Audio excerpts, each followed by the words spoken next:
Hey everyone, and welcome back for another deep dive. We all have it, we all think about it, some of us more than others. But how much do we really understand about fat? It's funny, we spend so much time talking about fat, but rarely do we stop and appreciate just how fascinating the biology of fat cells and adipose tissue is. Exactly. And so today we're going to do a deep dive into exactly that. We've been digging through a ton of research, all these health and biology articles and studies about, well, fat, and we're going to unpack all that information and try to understand what it all means. Yeah, and most people just think of fat as like that extra padding or something we need to get rid of, but honestly, the science behind it is so much more complex and dynamic than that. Yeah, I mean, think about it. When we say fat, we're actually talking about these living, breathing cells and tissues, not just like an inert substance. Yeah. So let's start with the basics. What are fat cells and what exactly is this adipose tissue? So the main players here are called adipocytes. You might also hear them called lipocytes, but basically they're fat cells. These are the primary cells that make up adipose tissue. And right off the bat, I think it's important to highlight that they're not just passive containers for fat, like a storage bin. They're actually very active cells. Yeah, that's what I find so interesting. They're not just sitting there. Right. They do store energy in the form of triglycerides. These are those concentrated packets of fuel, but they're also very active in sending signals throughout your body. Sending signals. Like what kind of signals are we talking about here? Well, they release hormones. You might have heard of leptin, for example. Right, leptin. Leptin plays a key role in regulating your appetite, telling your brain when you're full. So fat cells are kind of like this communication hub, constantly sending and receiving messages that influence everything from how much we eat to how our metabolism functions. That's pretty amazing. They have a dual role then, storage and communication. It's not just one or the other. Exactly. It's this intricate interplay that makes fat cells so fascinating and, honestly, so crucial for our overall health. So when we talk about fat cells, are we talking about just one type of cell? Or are there different kinds? That's a great question. There are actually a few different types of fat cells, and they each have their own unique structure and function. Okay, let's break those down. So the most common type is the white fat cell. These are the ones we typically think of when we picture fat. Now imagine a cell that's almost entirely filled with one big blob of fat. That's what we call unilocular, meaning single compartment. One big storage tank. Exactly. That's a great way to put it.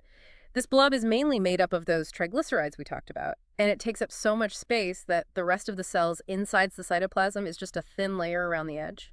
Even the nucleus, the cell's control center, gets flattened and pushed off to the side. Wow, so they're really specialized for just storing energy. Very much so. They can get to be about the size of a speck of dust, around zero point 0.1 millimeters in diameter, and they're designed for maximum storage efficiency. Makes sense. Now, what about the other types of fat cells? Well, then we have brown fat cells. These are quite different from white fat cells. Instead of having one giant fat droplet, they have numerous smaller droplets scattered throughout the cell. That's what we call multilocular many compartments. So instead of one big tank, it's like lots of smaller containers. Precisely. And they also have more of the cell's machinery around these droplets, and their nucleus is round and centrally located, unlike in white fat cells. But what really sets them apart is that they're packed with mitochondria.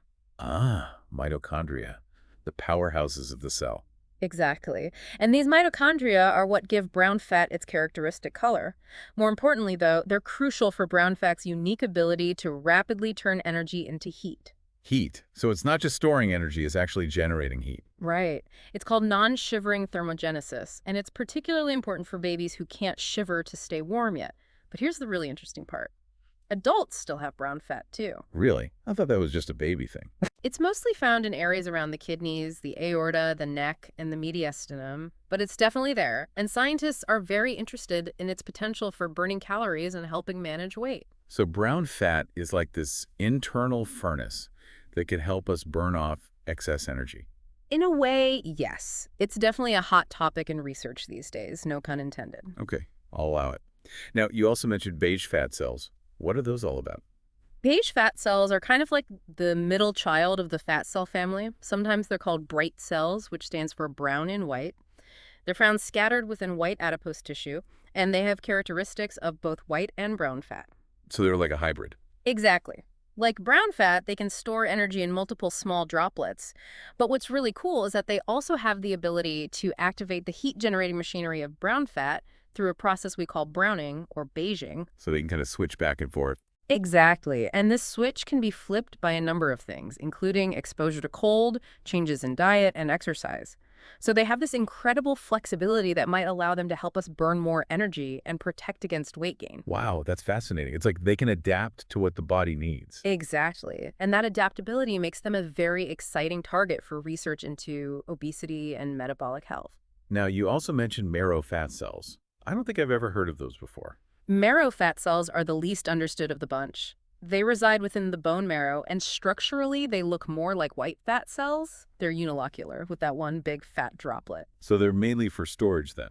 We think so, but their specific function and relevance to bone health are still somewhat of a mystery. What we do know is that they tend to increase in conditions where bone density is low, which is intriguing, and they also seem to increase obesity. And when it comes to exercise, they respond similarly to white fat, decreasing in size and volume. But unlike other fat stores, they actually expand during calorie restriction. Really? That's the opposite of what you'd expect. It is, and it suggests that they might have a unique and specialized role in the bone marrow microenvironment. So there's a lot more research to be done on those. Definitely. There's so much we're still learning about all types of fat cells, but it's clear they're not just passive bystanders in our bodies. They're active participants in our metabolism, our energy balance, and even our bone health. It's amazing how complex it all is. Right. Now, we've talked about these different types of fat cells, but how do they actually form in the first place? Where do they come from? So the process of creating new fat cells is called adipogenesis. It all starts with these really versatile cells called mesenchymal stem cells, or MSCs for short. Think of MSCs as like stem cells that can become a whole bunch of different types of cells, including fat cells, bone cells, muscle cells, and even cartilage cells. So they're like the blank slates of our body's tissues. You got it. So during adipogenesis, these MSCs first commit to becoming preadipocytes. These are like the baby fat cells not fully mature yet, but on their way. Okay, so they're destined to become fat cells. Then what happens? Then, under the right conditions and signals, these preadipocytes undergo terminal differentiation, which basically means they transform into fully functional, mature adipocytes, the real deal fat cells. And this whole process is incredibly complex. It involves a ton of different genes, proteins, and signaling pathways within the cell. What kind of signals are we talking about here? Well, some of the key players are these master switch proteins called transcription factors. Specifically, CEBPs and PPAR gamma are absolutely crucial for adipogenesis. What do those do? They essentially control the activity of a whole bunch of genes that are involved in building up fat stores and developing that characteristic fat cell shape, whether it's unilocular or multilocular. Another important step is something called mitotic clonal expansion, or MCE. What happens during MCE? It's basically a period of rapid cell division early on in the process. This is where those precursor cells multiply like crazy, increasing the pool of cells that can then mature into fat cells. And it's not just random. Where fat ends up being stored in your body, whether it's under your skin, around your organs, or in your bone marrow, is influenced by your nutritional and hormonal status. So what we eat and our hormones can affect where we store fat. Exactly. And there are also intrinsic differences between different fat depots, those different locations where fat is stored, meaning some areas are naturally more prone to accumulating fat than others. So local factors within each depot play a big role in how fat cells develop and function. That makes sense. So we've covered the individual cells, the different types, and how they're made, but I know these cells don't just exist in isolation, right? You're absolutely right. These cells come together to form tissues, which are basically organized groups of similar cells that work together to perform specific functions. And just like there are different types of fat cells, there are also different types of adipose tissue. So it's not just one homogeneous blob of fat. Not at all. Each type of adipose tissue has its own unique composition of cells, structure, and function. It's a beautifully diverse system. Well, let's talk about the different types then. We've already talked about white, brown, and beige fat cells. Do those directly translate into different types of adipose tissue? They do. So first we have white adipose tissue, often shortened to WAT. This is the most abundant type of adipose tissue in your body, and it's found pretty much everywhere: under your skin, which is called subcutaneous fat, around your internal organs, which is called visceral fat, and even in your bone marrow. And WAT's main role is energy storage, right? Right. Like we talked about with the white fat cells. Exactly. It's super efficient at taking in those extra calories we consume and storing them as triglycerides. And then when our body needs energy, it releases those triglycerides as free fatty acids that can be used as fuel. So it's basically our main energy reserve. But you also mentioned that fat cells can release hormones, so it's not just about storage, right? Right. White adipose tissue is also a major endocrine organ, meaning it releases a whole bunch of different signaling molecules called adipokines. Adipokines. Yep. These adipokines travel through the bloodstream and have effects on various tissues and organs throughout the body. And some of them are really important players in regulating our metabolism, appetite, and even our immune system. Which ones should we know about? Well, we already talked about leptin, which is a key regulator of appetite. It tells your brain when you're full and helps control how much energy your body burns. Then there's adiponectin. Adiponectin. This one's really interesting because it actually helps your body use insulin more effectively. So it plays a role in keeping your blood sugar levels stable. Wow, so white fat actually helps with blood sugar control. It does. And then there are others like resistin, which might be involved in insulin resistance, and apelin, which has roles in regulating blood pressure and blood vessel formation. So it's not just storing fat, it's producing all these hormones that affect our overall health. Exactly. And beyond its endocrine role, white adipose tissue also provides insulation to keep us warm and acts as a cushion to protect our organs. It even contains other types of cells, like those preadipocytes we talked about, fibroblasts, which are connective tissue cells, vascular endothelial cells, which line our blood vessels, and even immune cells. So it's like a whole little ecosystem in there. It really is. And one more interesting tidbit, white fat can actually synthesize estrogens from androgens, which are male sex hormones. Really, fat cells can make estrogen. They can. And this might explain some of the connections between body weight and things like fertility and reproductive health.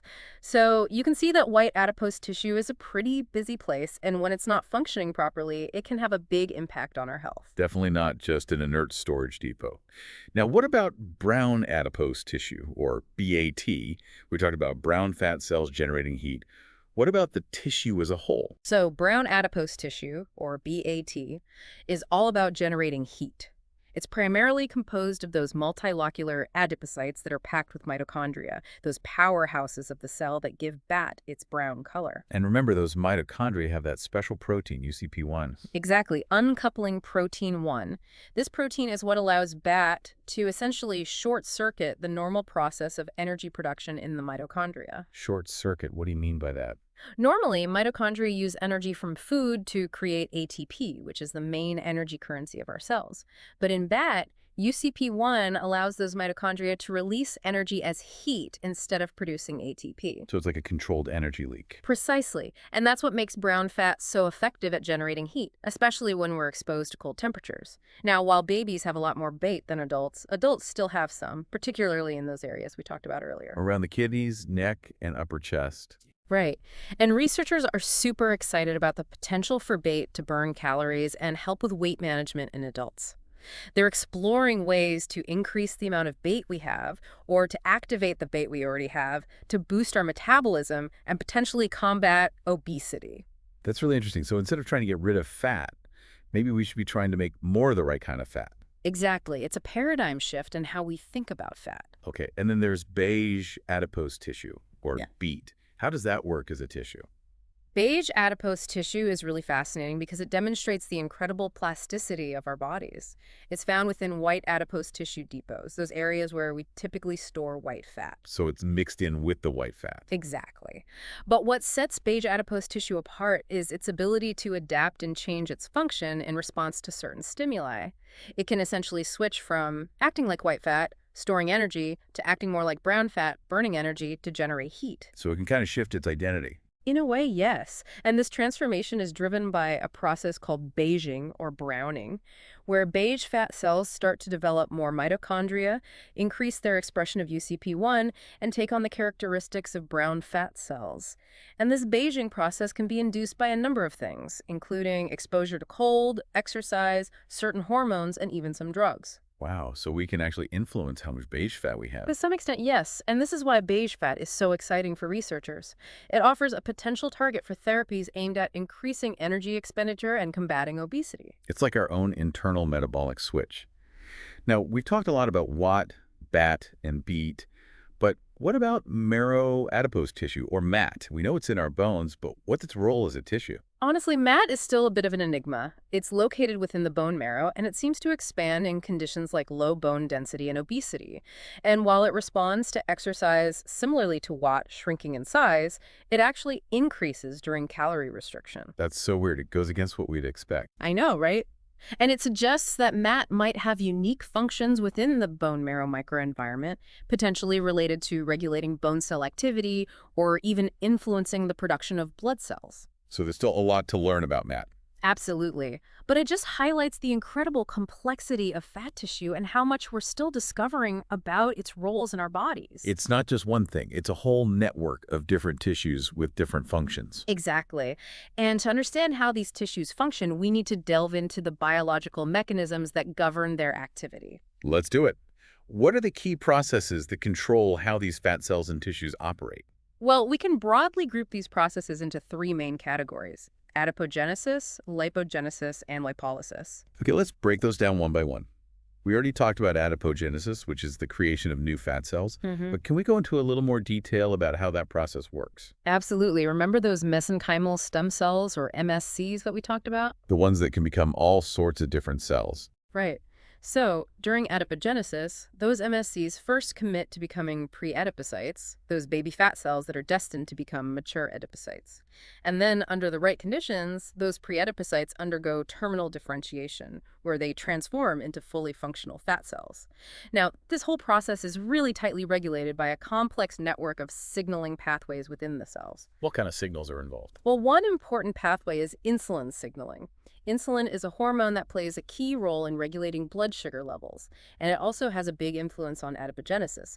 It activates a specific signaling cascade within the cell involving enzymes like PI3K, AKT, and MTRC1 that ultimately promotes fat cell development. So insulin is telling those cells to grow and mature. In a way, yes, but it's not the only player. Glucocorticoids, which are hormones involved in stress response and metabolism, also have a role in adipogenesis. What about those transcription factors we talked about earlier, CEPs and PPR gamma? Those are crucial. They're like the master switches that control the expression of many genes involved in fat cell development.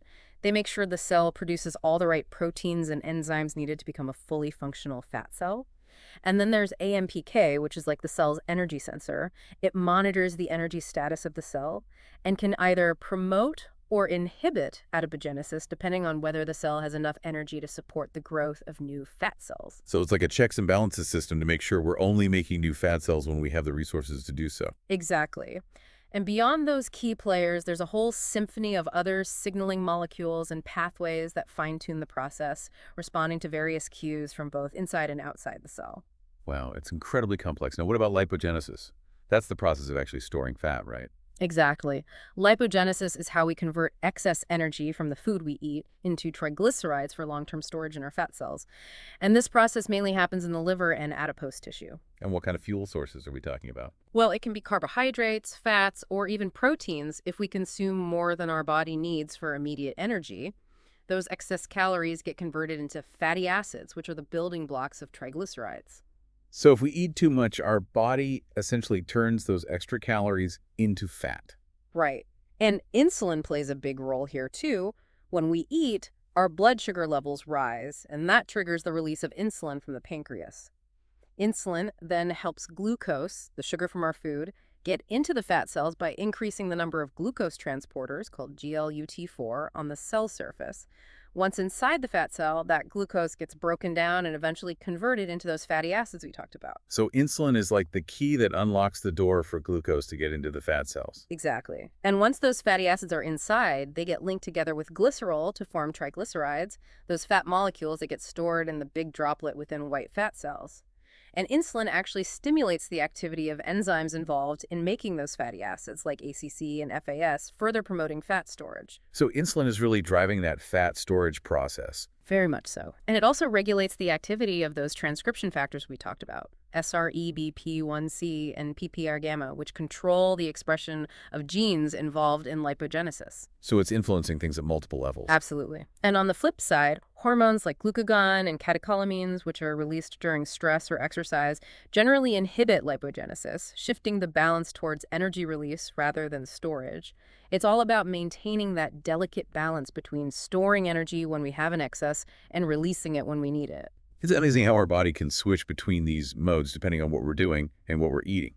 Now, what about lipolysis? That's the opposite of lipogenesis, right? Exactly. Lipolysis is the breakdown of those stored triglycerides back into free fatty acids and glycerol, which can then be released into the bloodstream to be used as fuel by other tissues, like muscles. This typically happens when we're in a calorie deficit, like when we're fasting or exercising. So when we need to tap into our reserves. Exactly, and it's a very tightly regulated process. It involves 3 main enzymes that work sequentially to break down triglycerides. The first one is called Adipose triglyceride lipase, or ATGL. ATGL is the one that kicks off the process. It breaks down triglycerides into diacylglycerols, or DAGs, and releases the first free fatty acid. And it's considered the rate-limiting step in lipolysis, meaning it controls the overall speed of the process. So it's like the bottleneck. Exactly. Then we have hormone-sensitive lipase, or HSL. HSL takes over from ATGL and breaks down those DAGs into monoacylglycerols, or MAGs, releasing another free fatty acid. And Finally, we have monoacylglycerol lipase, or MGL. This enzyme completes the process by breaking down those MAGs into glycerol and the final free fatty acid. So it's like a 3-step disassembly line. That's a great analogy, and this whole process is regulated by hormones. Catecholamines, like adrenaline and noradrenaline, which are released during stress or exercise, stimulate lipolysis, telling those fat cells to release their stored energy. Insulin, on the other hand, inhibits lipolysis, putting the brakes on fat breakdown when we have plenty of energy available. So it's back to that balance again. Exactly. Our bodies are constantly trying to maintain that delicate balance between energy storage and energy release. And hormones are the key messengers that coordinate these processes. It's fascinating how interconnected it all is. Now, we've talked a lot about hormones, but I know there are also specific enzymes that play key roles in all of these processes. Can we dive a little deeper into those? Absolutely. So we already mentioned ATGL, HSL, and MGL, which are involved in lipolysis, but there are a few others worth highlighting. Okay, which ones should we know about? One really important one is lipoprotein lipase, or LPL. LPL is actually produced by fat cells, but it's secreted and travels to the surface of blood vessels in adipose tissue. Its job is to break down triglycerides that are circulating in the bloodstream. Where do those circulating triglycerides come from? They come from the food we eat, specifically from fats in our diet. They're packaged into particles called lipoproteins, which are like little transport vehicles for fats. So LPL is essentially intercepting those fat-carrying vehicles and breaking down their cargo. Exactly. It breaks those triglycerides down into free fatty acids and glycerol.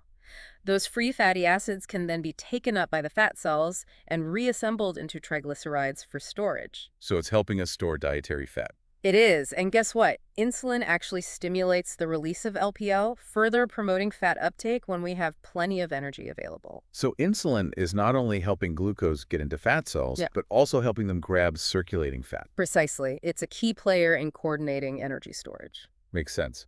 Now, what about those lipolysis enzymes, HSL and ATGL? Can we talk a little more about how they're regulated? Oh, absolutely. So HSL, hormone-sensitive lipase, is very sensitive to hormonal signals, as its name suggests.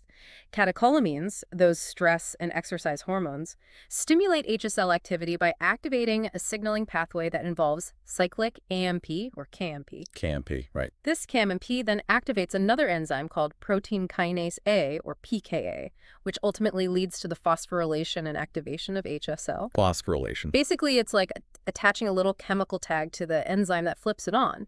And this activation of HSL allows it to do its job of breaking down those diacylglycerols into monoacylglycerols during lipolysis. So stress and exercise hormones turn on HSL to release energy from our fat stores. What about insulin? Insulin, as you might expect, does the opposite. It inhibits HSL activity, putting the brakes on fat breakdown when we have plenty of energy available. So it's back to that balance again. Always back to that balance. Now, ATGL, adipose triglyceride lipase, is the one that initiates lipolysis, and its regulation is a bit more complex. Its activity is modulated by other proteins.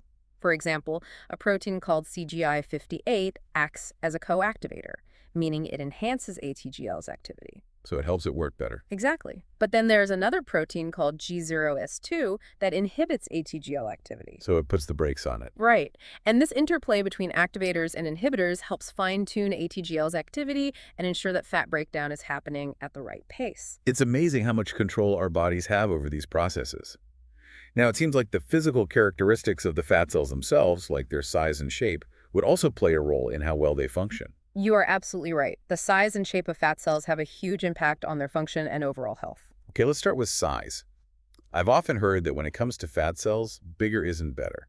How does the size of a fat cell affect its function? So, there's a well-established link between fat cell size and insulin sensitivity. Basically, larger fat cells tend to be less responsive to insulin signals. Meaning they don't listen to insulin as well. Exactly. They become a bit resistant to insulin's commands. And this has been observed in many studies in both humans and animals. In people with obesity, who often have larger fat cells, their adipose tissue just doesn't respond as well to insulin, leading to problems with blood sugar control and fat storage. So even if insulin is doing its job, those larger fat cells aren't taking the hint. Precisely. And while we don't fully understand why this happens, it seems to involve issues with how insulin interacts with its receptors on the cell surface and how efficiently those glucose transporters, GLUT4, can move to the cell surface to bring in glucose. So it's like the communication signals aren't getting through as well. Exactly. Now, the good news is that when people lose weight and their fat cells shrink, their insulin sensitivity often improves. So it's not a permanent state. That's encouraging. Now, what about inflammation? Does the size of fat cells play a role in inflammation in our bodies? It does. Larger fat cells are more prone to inflammation, and this chronic, low-grade inflammation in adipose tissue, sometimes called lipoinflammation, is a major contributor to metabolic problems like insulin resistance and even cardiovascular disease. So it's not just about the fat itself, but also about the inflammation it can cause. Exactly. And we often see that areas with larger fat cells have an increased presence of immune cells called macrophages, which are key players in inflammation. One idea is that as fat cells get too big, they experience more stress, leading to the release of inflammatory signals. Also, they might not get enough oxygen, which can lead to cell death and further inflammation. So it's like they're sending out distress signals. In a way, yes, and this chronic inflammation can have far-reaching effects throughout the body, contributing to a whole cascade of health problems. That's really concerning. Now, we talked about different types of fat cells having different shapes and structures. How do those differences relate to their function? It's all about form following function. The structure of each type of fat cell is perfectly suited to its primary role. Give us some examples. Okay, so white fat cells, with their single large lipid droplet, are all about maximizing storage efficiency. They're like those giant fuel tanks that can pack in a lot of energy in a small space. Makes sense. What about brown fat cells? Brown fat cells, with their numerous smaller lipid droplets and abundant mitochondria, are designed for rapid fat breakdown and heat generation.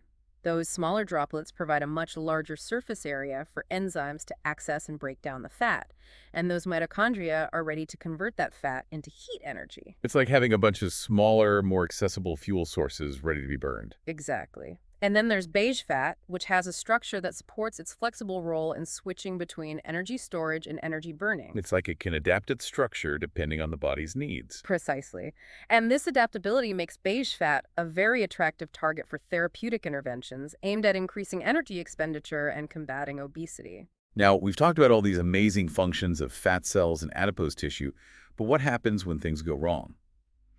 What does adipose tissue dysfunction look like, and what are the consequences for our health? When adipose tissue becomes dysfunctional, it can have a ripple effect throughout the body, contributing to a wide range of health problems, including obesity, type 2 diabetes, cardiovascular disease, and even certain types of cancer. What causes adipose tissue dysfunction? Well, it's often a combination of factors, including genetics, lifestyle, and environmental influences. But a key driver is chronic energy surplus, meaning we're consistently consuming more calories than we're burning. So eating too much and not moving enough. Exactly. When this happens, adipose tissue expands to accommodate those extra calories. Initially, it might expand through hypertrophy, which is where existing fat cells get bigger. So those storage tanks get bigger and bigger. Right. But there's a limit to how much they can expand. And as they get bigger, they can start to malfunction. They become less sensitive to insulin, more inflamed, and more likely to release harmful substances into the bloodstream. So it's not just about the amount of fat, but also about the health of those fat cells. Exactly. Now, adipose tissue can also expand through hyperplasia, which is where we actually make new fat cells. This is more common in childhood and adolescence, but it can happen in adults too. So we're actually adding more storage tanks. Right. And while this might seem like a good thing because it provides more space to store fat, it can also lead to problems if those new fat cells aren't healthy or if we continue to overeat and those new fat cells become overloaded. So it's all about finding that balance. Absolutely. Now, as adipose tissue becomes dysfunctional, it starts to contribute to a whole cascade of metabolic problems. For example, those enlarged, inflamed fat cells release more free fatty acids into the bloodstream, which can interfere with insulin signaling and contribute to insulin resistance. They also release pro-inflammatory cytokines, which are signaling molecules that promote inflammation throughout the body. So it's like a vicious cycle. The more dysfunctional the fat tissue becomes, the worse the inflammation gets, and the more difficult it is to regulate blood sugar and maintain a healthy weight. Exactly. And this chronic inflammation can also damage blood vessels, increase the risk of blood clots, and contribute to the development of cardiovascular disease. It's really a whole body issue. It is. And beyond its role in metabolism and inflammation, dysfunctional adipose tissue can also disrupt the normal signals that control our appetite, leading to increased hunger and food cravings. So it's making it even harder to control our eating habits. Exactly. It's like a perfect storm of metabolic mayhem. And to top it all off, dysfunctional adipose tissue can even start to accumulate in organs where it doesn't belong, like the liver, pancreas, and muscles, interfering with their normal function and further contributing to metabolic disease. Wow, it's amazing how central fat tissue is to our overall health. It really is.